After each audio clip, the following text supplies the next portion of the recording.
We're on Welgevonden Game Reserve at one of the lodges, Clifftop Lodge.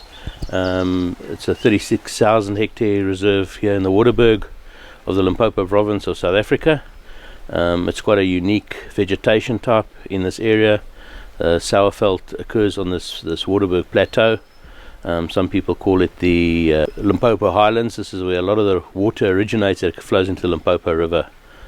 So it's quite a unique, there's some big river systems, and we're actually sitting on the one river system, the Styxstrom River system here, that originates in the Madikeli National Park, which is one of our neighbours. Welgevonden's got the full suite of the Big Five for tourism purposes, and just to create a unique product in the Waterberg. I think the Waterberg is a uniquely aesthetically beautiful area.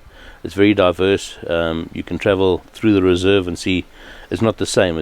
You get valleys, huge mountains, beautiful river systems, and then the general game. We've got a lot of general game of Welgevonden.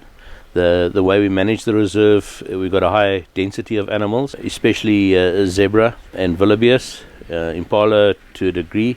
We've also got quite a suite of mammal species that you don't get in normal reserves, because we are in a sourveld environment and it's in a bit of a transition between sweet and sourveld. So we've got a good diversity of species and antelope species. There's a big advantage in that it's a malaria-free area. It's a high altitude. There's no malaria, which is very good. From Johannesburg airport, Gauteng, the hub of the country, it's also very accessible. It's a 2.5 hour drive depending where you come from, on good roads to the gates, and then from the gates you transfer to your lodge in game viewing vehicles for each lodge. So there's a number of different lodges. They're generally very small, intimate lodges, 10 to 20 beds, so quite exclusive, and they can tailor make your safaris for that. Because there are quite a few lodges on the reserve, there's generally somebody knows where the game is, and the guys communicate with each other. So you've got a good chance of seeing a good suite of the animals if you stay for 2 or 3 nights.